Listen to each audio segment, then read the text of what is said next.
Oh, I probably have to. I don't know. I can be heard like this. All right. So, well, I'll give it some time to try to see if people can make it in here. Once again, back on YouTube for the post game shows. Tell a friend to tell a friend. But I just remembered that the video starts whether people are in here or not. So for those of you who are watching it later, I want to be able to actually have something for you to watch. Aha, people are here. LOL, tips rotations are bad. That's a fact. It's very, very, very frustrating. But it should be. I feel like it should fix itself after this game. I mean, it's getting pretty loud. But let me just get the link off really quickly. Quickly, Emmanuel. I'm sorry, I'm corny.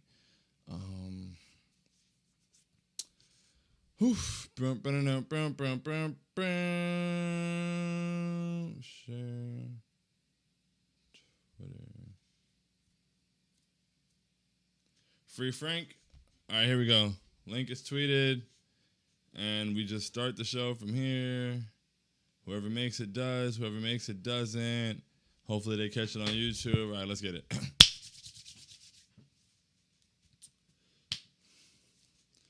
Ladies and gentlemen, boys and girls, Knicks fans here, there, and abound.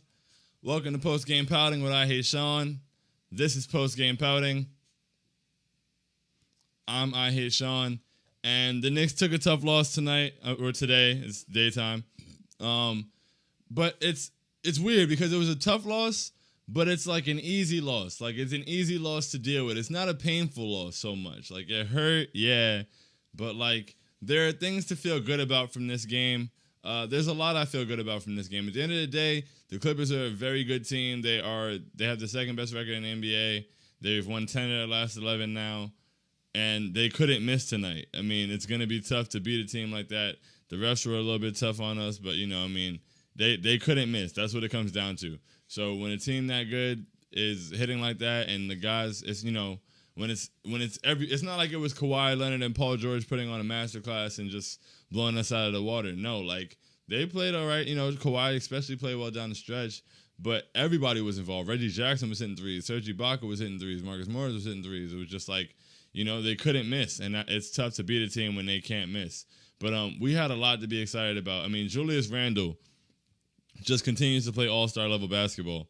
I'm very thankful for it. 27 points, 12 rebounds, 6 assists, I believe, and he was 50% from the field, 4 or 5 from 3, 5 or 6 from the free throw line. Like, that's an excellent game, man. Like, that's star level production every single night. We can really depend on him. He's a great leader. He was hitting shots when we needed them. He was, at a point they had to close out to his three-pointer so hard that he was able to get to the basket and, get a little acrobatic with it. So, I mean, I'm just very grateful for Julius Randle. RJ was really good again tonight, 23 points. He also defended Kawhi well for the majority of the night. I mean, there were a couple times. First of all, that one play where Kawhi dunked on him shouldn't have even counted because the play before that, it was out on Kawhi, and they called it out on RJ. But, I would like to see him get some of the calls the way the Stars get them. But just him having that kind of game against two, star wings who are great defenders, playing that well matched up with Kawhi was definitely really, really exciting. That was great. IQ, I mean, can't say enough, bro. And I'm going to try not to rant about it too much tonight or today. But this really should be his last time not starting. This really should be his last game not playing 30 minutes if he's not in foul trouble. Like, I mean, we're just so much better with him on the floor. He's just a great scorer. It's amazing. He opens the floor for everybody, and he's a threat in transition to pull. Like, it's some of the threes he hit tonight were just like, wow, the floaters. He just does it all, man. Like, he does it all. It's amazing. Like, I don't know. At this point, him scoring 25 points isn't even a surprise anymore. It's just like, this is what he does. Back-to-back games now. 31 last week. So it's just like earlier in the week. So, I mean, he's just really special, and I'm glad he's on our team. And if we get him consistent minutes, if he's playing 30 minutes a game, he's the rookie of the year, in my opinion. Like, if he's playing consistently, if he's able to, not be relegated to under, 26 to 27 minutes, like, get him 30-plus minutes. get him in the starting lineup, get him out there with the guys that need him out there the most, that help him out the most. And I feel like this is something he's gonna do on a game in, game out basis. Like he's been doing it consistently, and it's beautiful to see. So just to have that, between RJ, IQ, and Randle, I think it was 72 points on. Hold on, let me find the exact stat so I don't get that wrong, because it's the post from TKW. So yeah, 75 points on 27 to 48 shooting between the three of them. I mean, that's really dope. That's beautiful to be able to have. And then Mitch did a great job around the basket and protecting the basket once again, like Mitch just doing what he does. All right, so let's get to the comments. I rambled for a minute. I apologize. Tibbs rotations are bad. Yeah, like I said, hopefully that gets fixed. I mean, I can only imagine this has to be the last time we see IQ play less minutes than that. I mean, we started the second half off looking slow. Had he been out there from then, we may not end up in the hole. That's the thing. Like, for those of you who say that it doesn't matter when he starts. First of all, Alfred played about as good of an Alfred game as he can play. Like, he wasn't bad today. He wasn't necessarily bad, man. He wasn't bad. The other guy's just clearly better. Like, he's clearly better, and he clearly makes everybody else better. Like, it's just clear. And he makes us a better team. So, giving for those of you who act like it doesn't matter who starts necessarily, or as long as he gets the minutes, no, like that's an important stretch to be fighting us out of holes every time he comes on the floor in the second half. I truly believe that he may be one of the best fourth quarter scorers in the NBA, and I don't even think that's a wild statement to make. I mean, he's just doing it game in and game out, like he's shown time and time again. He did it against Trae Young, he did it against Dame Lillard, he did it tonight against the Clippers. Like, he just gets buckets, like he wants it, like he wants to put those points up, like he scores easily, he scores in bunches, he takes games over in moments, and it's kind of beautiful. So I just want him to be out there as much as possible. I feel like we went away from him a little bit down the stretch. Like, I feel like he had a lot of rhythm and momentum going, and then Julius and RJ checked back in, and we weren't necessarily going through him as much. I don't think it was like any one particular person's fault. I don't think it was necessarily a scheme issue, but I think that the ball should have been in his hands with the way he was playing. Boom, boom, free Frank. Yeah, hopefully he gets those upper minutes sooner than later, man. This team is progressing, and Julius is an all-star. When Randle, RJ, and IQ go off, I feel good. Yeah, man, it feels like I hate losing. I hate losing more than probably the majority of the population. I really cannot stand losing. It makes me sick. But this loss, it doesn't feel that bad. Like, it is what it is. Like I said, they shot insane from downtown. They couldn't miss. The refs were tough on us. Like, but those guys played. IQ played well. RJ played well. Randall played well. I like the things that we did for the majority of the night. So I keep saying night. It was 1 o'clock, but you guys get it. Yeah. So I mean, I don't have much to complain about there. That's not that bad. Year is DJ from Twitter. What's good, DJ? How you feeling? I got a few questions with Tibbs. One, your input. Okay, Dean, what's up? We cut it to 2 in the fourth, about 6 or 7 minutes left.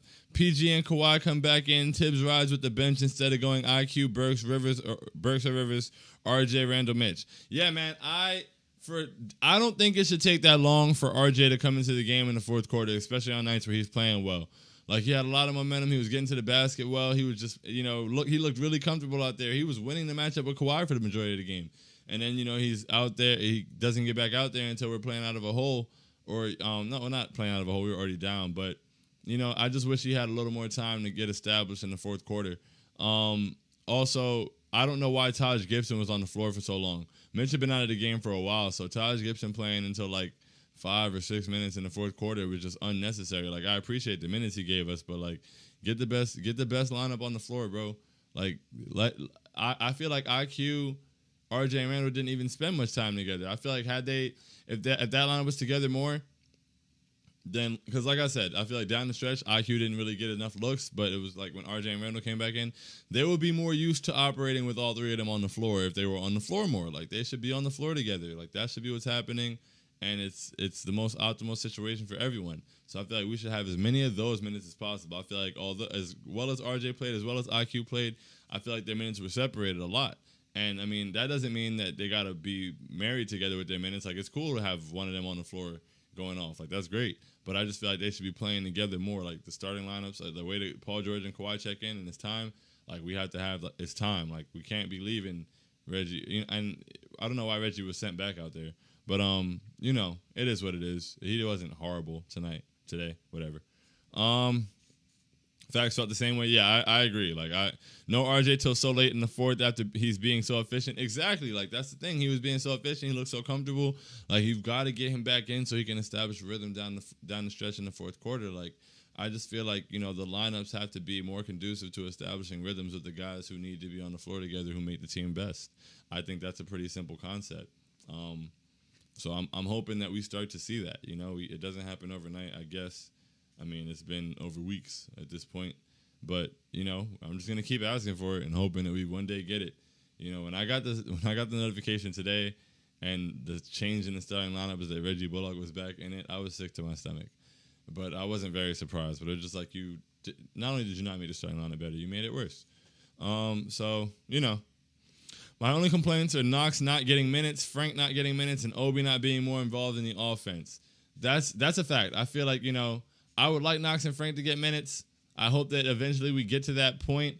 Because it's not even the fact that they're not getting minutes that's so bothersome. It's that they're not getting minutes, and it's because of Elfrid Payton and Reggie Bullock. That's the part that's frustrating. Because it's like if I know that Knox isn't the greatest defender, whatever it is, but he was shooting 40%. He should be able to get consistent minutes at some point. And it's like Reggie's able to be out for games, come back, and be right back at, I think he had 27 minutes tonight. Let's see. 26 minutes and starting. Like I don't think we need 26 minutes from Reggie Bullock. I'm sorry. I don't want to be. He was 2 for 3 from 3 today, so I'm not gonna kill him. But like, it was 2 for 3 for 3 and had 8 points. Like it's just like, yeah, you hit a couple shots. All right, cool. Like I was hoping you would do that. I'm very grateful you did. But like, I don't know, man. I just feel like Kevin Knox could hit those 2 threes. Frank Ntilikina could hit those 2 threes. And I think Frank's going to give me more in terms of defense, things like that. But I know it's being unrealistic. But, I mean, like, I just feel like Elfrid and Reggie don't do enough to warrant leaving guys on the bench who you want to figure out what you have from them and if you want to keep them around, things like that. Like, guys who could be part of your future moving forward. Or even guys who could be assets. Like, guys who could be an asset for, somebody trying to trade for them or whatever. Like, whatever it may be, just, I don't know. Like, I just feel like you're not getting anything out of Elfrid or Reggie. But I don't want to harp on that too much. What else? Boom, boom, boom, boom, boom, boom, boom. Lastly, Tibbs don't use his challenges. We were down 8 or 10. Could have challenged on RJ's drive when the ball swirled out when Serge pushed off Mitch on the 3-point play. With the RJ play, I mean, I watched it a couple times and it looked. I want him to get those calls. A lot of guys get those calls, but when I really objectively look at it, I don't really know if he was fouled. It looked like they played it pretty well. It may have been clean. Looked like a lot of contact, but I can't really exactly point to which of the where it is exactly that I would call that foul. So I can't really clamor for it. The push off though is bad, and I feel like the challenge should be used for that. I don't know how that works. If you can challenge after a push off and then he gets the bucket and they call a foul. I mean, I'm sure you could challenge that and they would overturn the foul to being his. But yeah, definitely could have done better with that. I would like him to use those challenges as well.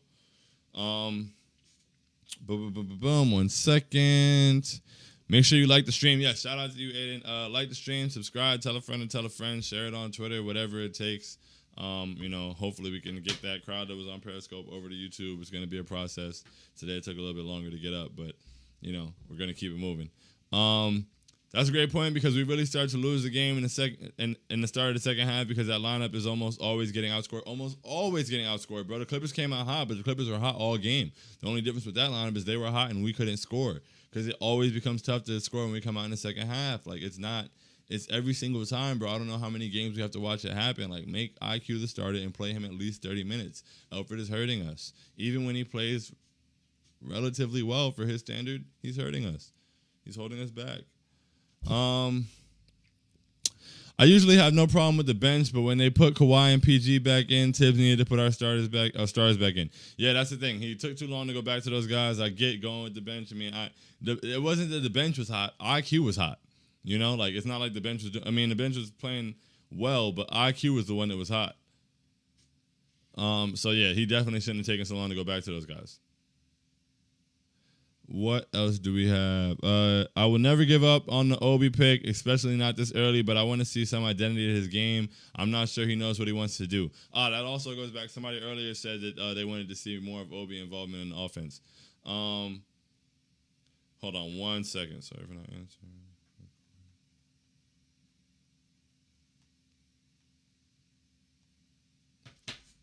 Yeah, so I would like to see him get more of his footing too. He hasn't really operated much out of the post. He looks more comfortable shooting now, but he's not really like hitting the shot as consistently. So yeah, I feel like a lot of his minutes out there, he's just kind of out there a little bit. But I mean, hopefully that helps him get his footing. Like I keep saying, excuse me, it's a relief that Julius is in front of him, so it takes a lot of the pressure off of him. So that works out well, because if there was pressure on him nightly to be somebody that performs, that we get like consistent production out of, it may be more frustrating, put more pressure on him, or like be in a situation where he's able to grow into the role. Like, I don't know what the role is either. I would like to see it more defined. I would like for him to understand what he's trying to do. Yes, I fully agree. But I'm glad that it's a situation where he's able to find that out. Like, he's able to figure that out without too much going on. IQ is doing great.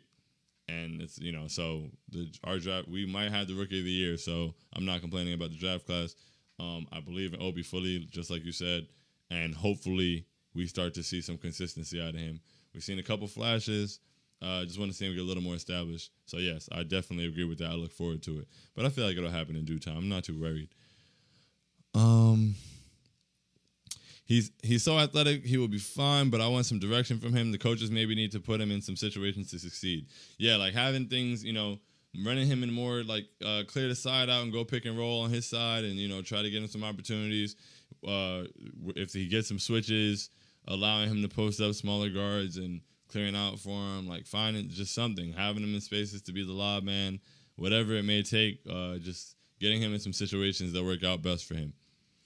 Yeah, what's going on? Can't be that mad other than weird Tibbs decisions. Yeah, like Tibbs has to iron out some of those decisions that we all find so questionable.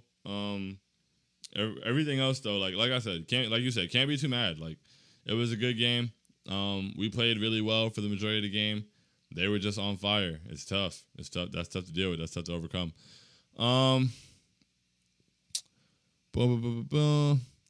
Need to keep this energy versus the Bulls. That's facts. I want both wins against the Bulls. I want to take that back-to-back in Chicago, and I want to like smack them for real. Like, I want to line the Bulls up and smack the shit out of them. So I really hope we take care of both of those games and sweep them in their building. It shows how good IQ is that they legit had to put Kawhi on him. Yo, he's very well respected. Like, it's clear because it's like, it's not a fluke. This guy's doing this, and he's doing it on a game in, game out basis, and he's doing it right now. So, yeah, you better do something about it. And that's also probably what took him out of the flow a little bit down the stretch. But, I really love Emmanuel quickly, bro. And that's, like you said, it shows how good he is that they had to put Kawhi on him. Because, like, when you put him in the starting lineup, and it's like he's able to command that much attention, and the amount of attention he commands from a defense is amazing.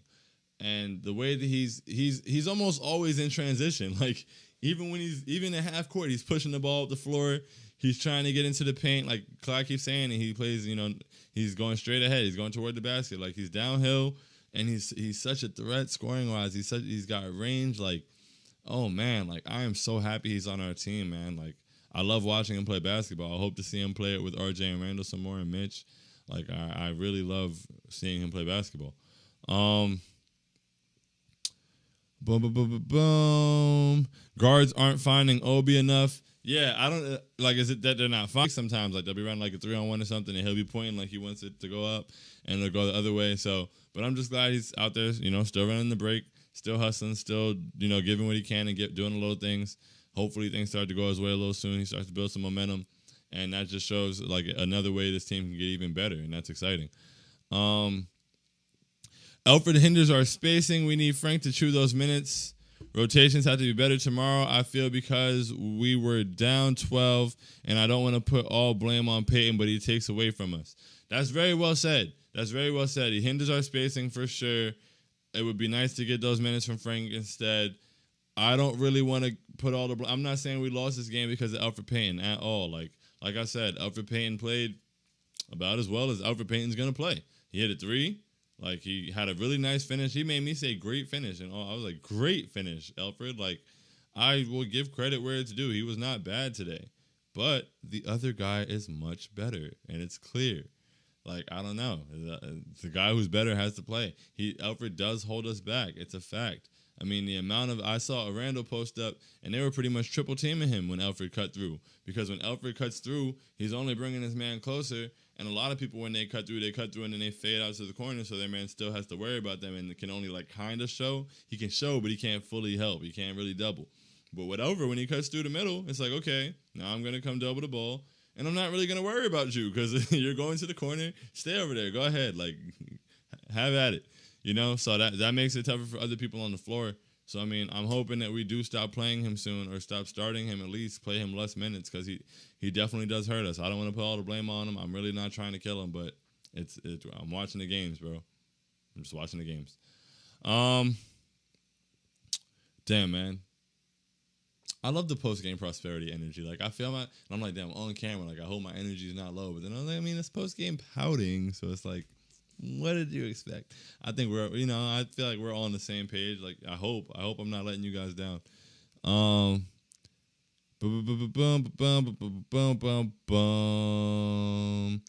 IQ, but he got to look for his boy. Yeah, he's got to find Obi-Sam. I don't know, though. I think he does a really good job of getting in the paint, making the defense collapse, kicking it out, or just scoring. Like, he's shown he can run the pick and roll effectively. He can command the defense. He can find guys. He makes a lob pass well. He makes kickouts well. He has pretty good point guard instincts. He does some shit that is like, wow, this is like a point guard. Like, he's a very good point guard. Like, even though he might not be all the way there, yeah, he's a very good point guard, and he's going to be one. So it's just like, I'm not necessarily worried about him getting 9 assists or anything like that. Like, that would be cool, but it's just like, bro, he scores. He scores. Like, score, bro. If you're scoring and you're doing it at this clip and you're getting to the line, bro, score. I'm glad you're looking for others. I hope you find others, but do what you do, bro. Like, Randle gets assists, RJ gets assists. They all move the ball. IQ looks for guys. I'm sure, like, that's great, but score. Go ahead, bro. You put the ball in the basket. You do it very well. Boom, boom, boom, boom, boom, boom, boom. Love that IQ is making noise and people are noticing now. Saw a lot of posts from outside sources today. Yeah, man, every time we play, he's trending. So it's really dope because he keeps making noise and it's getting louder and louder. When you see a guy do it once, it's like, oh, wow, he had a good game tonight. But when you see a rookie that's doing this every day, and it's like on almost game in, game out basis, other than the one game where I think the Kings game where he was 1 for 10 or 1 for 11 or whatever. I think other than that, it's been 31, 25, 25, right? If I'm remembering correctly. So it's just like, you got to respect that. Like, you have to respect it. It's clear. It's very apparent. It's clear how nice he is. He's getting 20 points almost easily. Like, it's not even a thing anymore. Like, it's just what he does every game. And he hasn't even hit 30. He's not cracking 30 minutes. What else?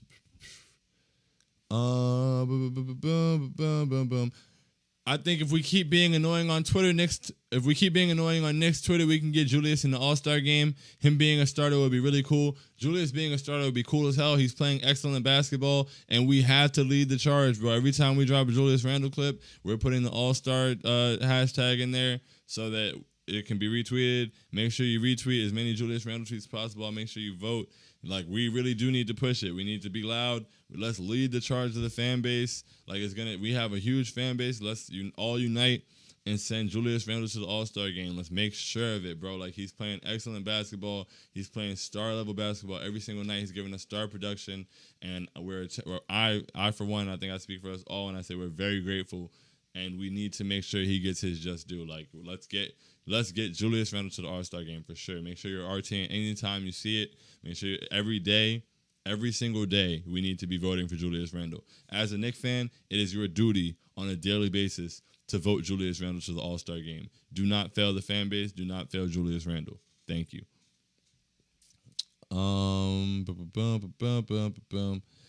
Knicks fans on social got to pull through. We got to get Randle his due. Exactly. Glad we're all on the same page as usual.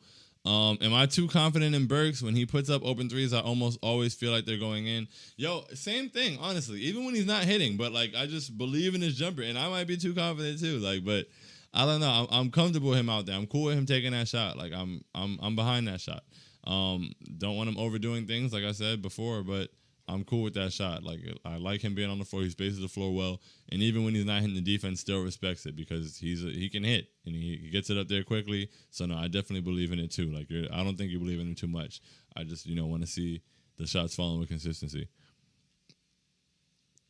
Boom, boom, boom, boom, boom, boom, boom. It's obvious now. Quickly number 6 on Twitter trending. Tips got to switch it up. Oh, quickly number 6 is trending. Oh yeah, let's get it's been obvious, but it keeps getting more and more obvious. So I just hope that this is the time, man. I hope that we really get it this time. It would be so nice if Quick started in Chicago tomorrow night.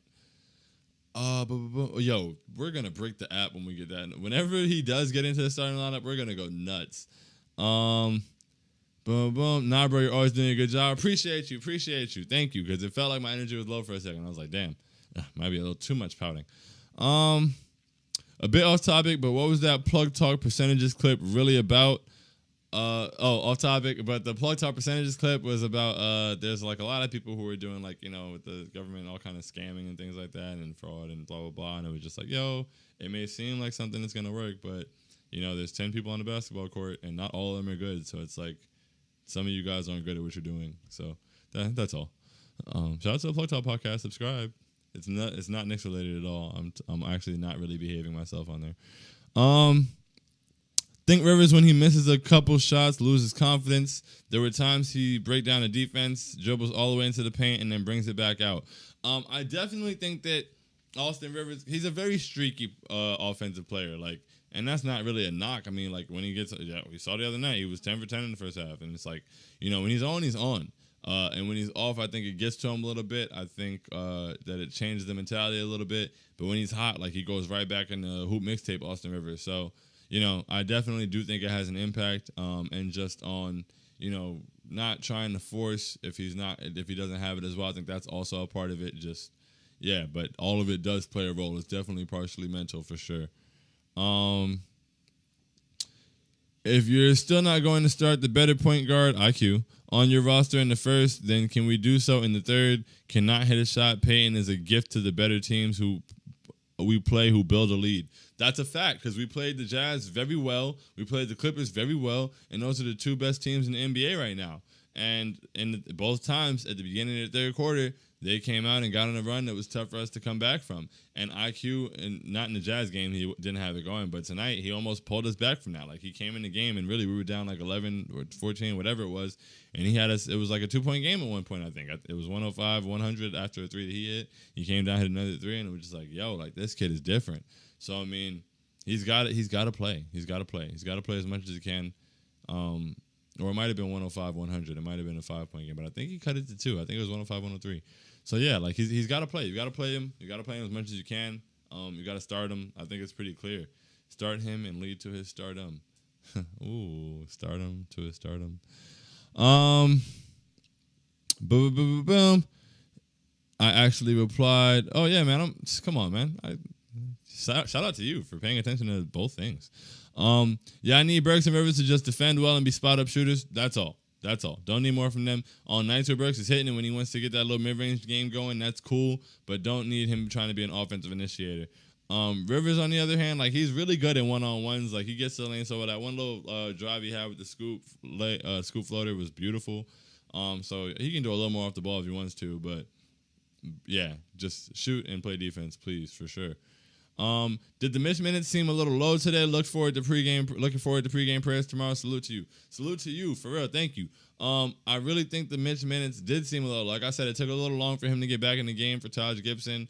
I didn't really understand that. I don't know why that was the case, but hopefully we don't run into that again tomorrow. But I do feel like the Mitch minutes felt a little low today, especially considering his backup was injured. I don't really know what happened. Let me see. How many minutes did Mitch play? Maybe it's in our head. I mean, he played 29 minutes. He normally plays more than that. I don't really see why he played 29 minutes. He only had 2 fouls.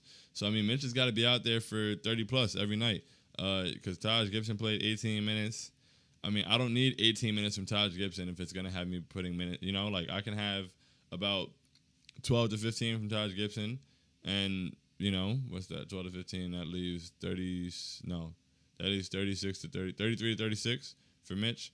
I feel like that's where it should be at. But, I mean, I'm not going to cry about 30 minutes. Like, that's not horrible. But, yeah, he was definitely out there for a while. Ball should be moving to RJ and Randle. Big men like Mitch, Taj, Noel, and Obi need to be set up in the post. We're not really going to be posting Mitch or Taj or Noel. That's not really their game. But we definitely do need to be going through RJ and Randle as much as possible. And IQ as well. I love the way we started the game off we started the game with like a few possessions in a row of RJ initiating the offense, even though Effort was on the court. So I just feel, especially if it was IQ out there, spacing the floor even more. The RJ Mitch pick and roll was really effective today. We got them both pretty good looks. RJ got really good drives. He got to the basket very well. He even had the mid-range jumper going. So I hope that we continue to do that. I really enjoy the possessions where he's the initiator. I feel like we get pretty good offense out of it, and I would like us to do it more going forward. I'm lagging a bit for you. Damn, I really apologize. I hope it wasn't lagging like overall. I hope the video isn't laggy after a post. But, I mean, that's about it. At this point, I'm only going to repeat myself or ramble, as you know. It was a great game. It was unfortunate that we lost it. Had a lot to be happy about. Once again, Julius Randle is an all-star. Make sure we're all doing our part to vote for him every single day. As a Knicks fan, you have failed yourself if you have not cast a vote for Julius Randle. Retweet it. We're always going to have the tweet. You don't even have to tweet it yourself, or you can tweet it yourself and also retweet. We're always, every single day, we are going to remind people to vote for Julius Randle because that is our duty as Knicks fans. Make sure we get it done. He deserves to be an all-star. RJ Barrett is playing excellent basketball. He's very consistent every single night. 23 points again tonight. Some of the things we saw him do, the way he was getting to the basket, the way he handled his matchup with Kawhi, the way he defended for a majority of the night, it was just like I really love and appreciate RJ Barrett, and he's going to be very good for a very long time. And IQ, just what more can you say, man? PG1, ASAP, please. He just does everything so well. He gets to the basket. He gets in the lane. He gets in the lane, gets the floater off. His pump fake is highly respected and makes him a threat even more because then he's in the lane already. He's pulling up in transition. Like, he's a threat at all times with the basketball in his hands. The defense has to pay constant pressure, constant attention to him. And, like, it's just a world of a difference. So, I'm not going to kill that other guy, but IQ is clearly much better. So, please, let's start him. Let's stop wasting time. Anyways, do I know why Obi isn't driving to the basket and settling for threes? I don't know why Obi's not getting to the basket. I feel like he definitely should be looking to get inside more. Maybe he doesn't have the kind of quickness or adjustment to the NBA defenses and the way the guys are closing out. I'm not really sure. But I do want to see him get more involved and get more opportunities at the basket and use his athleticism more. I think this game proves we can beat any team we play, and we shouldn't count us out. Truly, that's been proven to me a few times this year, but we can definitely play with everybody. And I look forward to us continuing to get better. I look forward to the lineups and rotations getting better. And I look forward to the rest of this, like, every night. I'm looking forward to tomorrow. And that's nice. That's nice having guys that we can look forward to every night. I really appreciate that. We know we can look forward to Randle. We can look forward to RJ. We can look forward to IQ. I'm looking forward to the way that Mitch has been patrolling the paint. We still, tonight was the most points we've given up all season, but being the number one defense, Mitch is a huge part of that. Like I keep saying, do I think Burks should start over Reggie? 100%. I'm one of the loudest people in the world about how not very good Reggie has been since he's been here. Burks is definitely more of a threat. His jumper is more respected. I believe he's more consistent, even though he hasn't been as consistent as of late since returning from injury. But yeah, starting line in my mind should be IQ, Burks, RJ, Randle, Mitch. But we won't see that, unfortunately. So